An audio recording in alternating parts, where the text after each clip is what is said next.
स्वागत है आपका AK कैंपस के YouTube चैनल पे। मैं नवीन हाजिर हूँ एक नए वीडियो के साथ। राजस्थान का अपवाद। राजस्थान का अपवाद हम पहले शुरू कर चुके थे, ये है दूसरा भाग। अब पहले वीडियो के अंदर कुछ सवाल पूछे गए थे, सबसे पहले उन्हीं का जवाब देते हैं। एक सवाल पूछा गया है कि बीकानेर और चूरू जिले के अंदर कोई नदी नहीं है, ये सब जानते हैं, लेकिन क्यों नहीं है? तो इसका जवाब बीकानेर और चूरू इन जिलों में कोई नदी नहीं है। इसका जवाब हमने जब अरावली पर्वतमाला का जल विभाजक के रूप में अध्ययन किया था, तब हम इसका जवाब दे चुके थे। हमने तब वहां समझा था कि किसी भी नदी का जो निर्माण होता है ये एक उच्च भूमि के ढाल से होता है, उच्च भूमि के ढाल से होता है। तो किसी भी जगह जहां नदी बनती है तो ऊंचाई के क्षेत्र के ढाल पर पानी इकट्ठा होता है, छोटी धारा बनाता है। अब छोटी धाराएं आपस में मिलकर थोड़ी बड़ी धारा बनाती है, फिर बनती है नदी। तो बीकानेर और चूरू की जो भूगर्भिक संरचना है वो ऐसी नहीं है कि वहां कोई ऊंचाई वाला स्थान पाया जाता है। स्थान ऊंचाई वाला पाया जाता है, लेकिन ऐसा नहीं पाया जाता कि वहां नदी निर्माण के लिए स्थितियां बन सके। तो भूगर्भिक संरचना के कारण इन दोनों जिलों में नदी नहीं पाई जाती। हमने इसका एक और एग्जांपल भी देखा था कि दक्षिणी अरावली पर्वतमाला, वहां पर बहुत सारी नदियों का उद्गम स्थल है। बेड़च, बनास, साबरमती, ये सब क्यों वहां पे निकलती है? क्योंकि वो ऊंचाई ज्यादा है, ढाल पे हमें ऐसी स्थितियां मिलती है जहां नदी बहुत आराम से धाराएं आराम से बन सकती है, धाराओं से नदी बन सकती है। तो मुझे उम्मीद है कि आप लोग इस आंसर से संतुष्ट हैं। अब आपको हमेशा के लिए स्पष्ट रहेगा कि बीकानेर और चूरू जिले में नदी क्यों नहीं है। दोस्तों, आपका बहुत बहुत स्वागत है ऐसे ही सवालों के साथ। आप ऐसे सवाल पूछिए, आप भी सीखिए और हमें भी मौका दीजिए, हम आपको बहुत बेहतर से बेहतर बता पाए। तो दोस्तों, आते हैं आज के टॉपिक पे, राजस्थान का अपवाद तंत्र। ये भाग जो पहला भाग जो है वो हम पहले ही सीख चुके, उसका वीडियो आपको डिस्क्रिप्शन में उसका लिंक मिल जाएगा। अब राजस्थान के अपवाद तंत्र में लूनी नदी करने के बाद में कच्छ की रण में बहने वाली दूसरी नदी आती है पश्चिमी बनास। पश्चिमी बनास, बनास नाम की राजस्थान में दो नदियां हैं, एक अरावली पर्वतमाला के पश्चिम में, एक अरावली पर्वतमाला के पूर्व में। हम जो पढ़ रहे हैं वो पश्चिमी बनास पढ़ रहे हैं, जो अरावली पर्वतमाला के पश्चिम से उदय होती है। तो इसका सबसे पहले वही उद्गम स्थल आता है इसका नया सानवाड़ा गांव, जो किस जिले में है? सिरोही। पश्चिमी बनास का उद्गम स्थल नया सानवाड़ा गांव, जो कहां पर स्थित है? सिरोही। अब यह राजस्थान में सिरोही से चली जाती है गुजरात, गुजरात में कच्छ की रण में हो जाती है ये विलीन। तो इसका उद्गम स्थल नया सानवाड़ा गांव और संगम स्थल हो जाएगा कच्छ की रण। अब इसमें महत्वपूर्ण बात यह है कि इसकी जो सहायक नदी है, इसकी जो सहायक नदी है वो है सीपू या सूकली। अब एक और कई जगह इसकी नदी पाई जाती है जिसको सहायक नदी मिलती है, जिसको कुकड़ी नाम दिया जाता है, लेकिन महत्वपूर्ण कौन सी है? सीपू। अब इसके बाद एक और इसमें महत्वपूर्ण ये चीज आती है कि यहाँ आबू रोड जो है, आबू रोड जो शहर है वो किस नदी के किनारे है? पश्चिमी बनास। और गुजरात का डीसा शहर, गुजरात का डीसा शहर किस नदी के किनारे पाया जाता है? पश्चिमी बनास। यहां से बहते हुए फिर ये कच्छ की रण में जाके विलीन हो जाती है। अब हम दोस्तों आते हैं अगले भाग में। अब खंबात की घाड़ी में जो नदियां जाती है वो सबसे पहले इसमें आएगी माही नदी और दूसरी आएगी साबरमती नदी। तो प्यारे दोस्तों, अरब सागर अपवाद तंत्र का दूसरा भाग, जिसकी पहली नदी कौन सी है? माही नदी। जैसा मैं पहले बता चुका, राजस्थान में तीन नदियां बहुत महत्वपूर्ण है, लूनी, माही और चंबल। तो माही नदी हम कर रहे हैं, लूनी पहले कर चुके हैं, उस उसका वीडियो आप डिस्क्रिप्शन में देख सकते हैं। तो माही नदी, अब नदी के अंदर हमने पहले भी हमने सीखा था कि 5 चीजें जो है हमको अध्ययन करनी होती है। उद्गम स्थल, अपवाह क्षेत्र या बहाव क्षेत्र, संगम स्थल और सहायक नदियां और कुछ विशेषताएं, जैसे उसके बांध कौन से हैं, उसके उपनाम कौन से हैं, कोई परियोजना और है तो वो। अब इन्हीं पांचों पे सवाल भी पूछा जाता है, तो हम इनको बारी लेते हैं।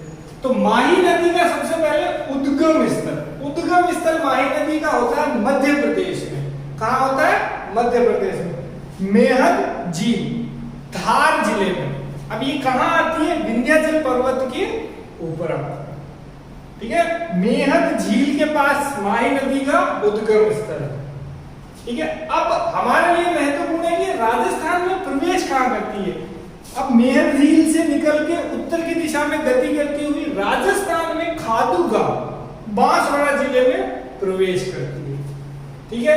तो उद्गम स्थल के बाद अपवाह क्षेत्र या बहाव क्षेत्र। अब राजस्थान में जो माही नदी का बहाव क्षेत्र है उसमें 3 जिले आते हैं। ये राजस्थान में प्रवेश बांसवाड़ा से करती है, बांसवाड़ा से आती है प्रतापगढ़ जिले में, प्रतापगढ़ जिले से आती है डूंगरपुर जिले में, डूंगरपुर जिले से कहां चली जाती है? ये गुजरात राज्य में, और गुजरात राज्य से ये फिर संगम स्थल अपने बंगाल की खाड़ी में जाके विलीन हो जाती है, ठीक है। तो अपवाह क्षेत्र में हमें राजस्थान के 3 जिले ध्यान रखने हैं, पहले बांसवाड़ा, फिर प्रतापगढ़ और तीसरा डूंगरपुर, ठीक है। और संगम स्थल हो जाएगा खंबात की खाड़ी, ठीक है। ये हमें ध्यान रखना है, उद्गम स्थल, अपवाह क्षेत्र, संगम स्थल। अब सबसे महत्वपूर्ण आता है इसकी सहायक नदियां। सबसे पहले आएगी ईरू के बाद जाखम के बाद सोम के बाद अनास के साथ 2 और महत्वपूर्ण नदियां आती है, चाप और मोरे। हमें ये ध्यान रखना है क्योंकि ये सभी इसकी सहायक नदियां और परीक्षा की दृष्टि से बहुत महत्वपूर्ण है। ईरू, जाखम, सोम, अनास, चाप और मोरे, ठीक है। अब इनको देखते हैं कौन सी कहां जुड़ती है। अब एक सवाल पूछा जाता है कि माही बजार सागर बांध से पहले एकमात्र नदी जो माही में जुड़ती है या माही में साथ में मिलती है वो कौन सी है? ईरू नदी जो है माही बजार सागर बांध से पहले इसमें जुड़ती है। अब इसके बाद जाखम। अब जाखम का उद्गम स्थल आता है छोटी सादड़ी की पहाड़ियां, जो कहां स्थित है? प्रतापगढ़ जिले में, और यह माही से आके कहां मिलती है? बेणेश्वर धाम, नवाडपुरा, डूंगरपुर। अब इसके बाद है एक और महत्वपूर्ण सहायक नदी सोम का जो उद्गम स्थल है वो बीछा बेड़ा की पहाड़ियां। आप सब लोग ऋषभ देव जी के बारे में जानते हैं, तो ऋषभ देव जी के पास में है बीछा बेड़ा की पहाड़ियां जो उदयपुर जिले में, वहां उद्गम स्थल आता है सोम नदी का। सोम नदी भी कहां आके मिलती है? बेणेश्वर धाम। अब आगे देखेंगे कि यह बेणेश्वर धाम जो एक त्रिवेणी संगम के रूप में प्रसिद्ध है और बहुत महत्वपूर्ण है। जब हम विशेषताओं का अध्ययन करेंगे तब हम इसको देखेंगे। तो सोम के बाद में इसमें आती है एक अनास जो डूंगरपुर जिले में इससे जुड़ती है। इसके अलावा 2 और महत्वपूर्ण इसकी सहायक नदियां हैं, चाप और मोरे। तो ये हमें ध्यान रखना है क्योंकि परीक्षाओं में आम सवाल है माही की सहायक नदियां, और मिलान करने के लिए आता है कि यह माही की सहायक नदी है, ये चंबल की सहायक नदी है, लूणी की सहायक नदी है, बनास की सहायक नदी है। सुमेलित कीजिए प्रकार के प्रश्न पूछे जाते हैं। अब आता है इसका अंतिम भाग विशेषताएं। विशेषताएं जैसे हमने पहले देखा था कि इस नदी का कोई उपनाम है, इस नदी पर कोई बांध है, और इस नदी पर कोई परियोजना है। तो सबसे पहले इसका देखते हैं विशेषताओं में उपनाम। अब माही नदी जो है यह आदिवासियों की गंगा कहलाती है।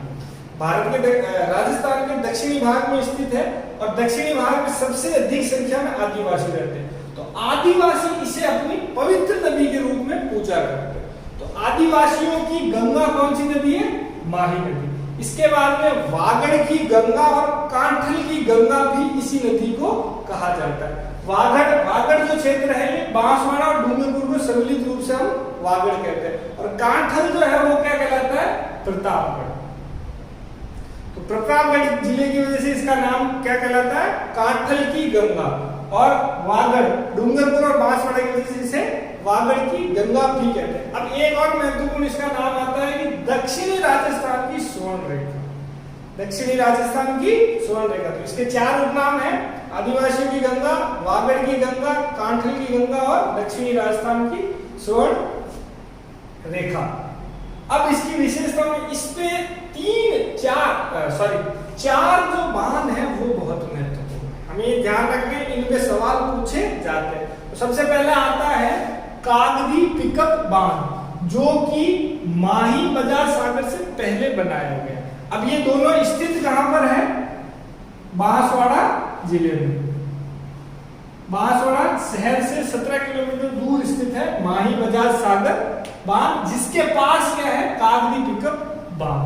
तो ये दोनों ध्यान रखना। इसके बाद आता है, इस पर एक महत्वपूर्ण बांध आता है, इसी की सहायक नदी पर जाखम बांध, इसको हम आगे देखेंगे। और इसके ऊपर तीसरा बांध जो आता है वो आता है कडाना बांध, जो गुजरात में स्थित है। ठीक है, तो इसकी विशेषता में इसके उपनाम हो गए, इस पर जो बांध स्थित है वो गए। अब एक महत्वपूर्ण परियोजना है जो माही नदी पर है, भारत सरकार के द्वारा चलाई गई सुजलाम सुफलाम योजना। सुजलाम सुफलाम योजना, इस योजना के तहत माही नदी में बरसात के पानी को संचित करने के लिए अभियान चलाया जाता है। सुजलाम सुफलाम योजना जो है केंद्र सरकार के द्वारा चलाई गई योजना है, जिसमें वर्षा से पहले इस तरीके का निर्माण कार्य किया जाता है जिससे वर्षा का जो जल है हम ज्यादा से ज्यादा संचित कर सके।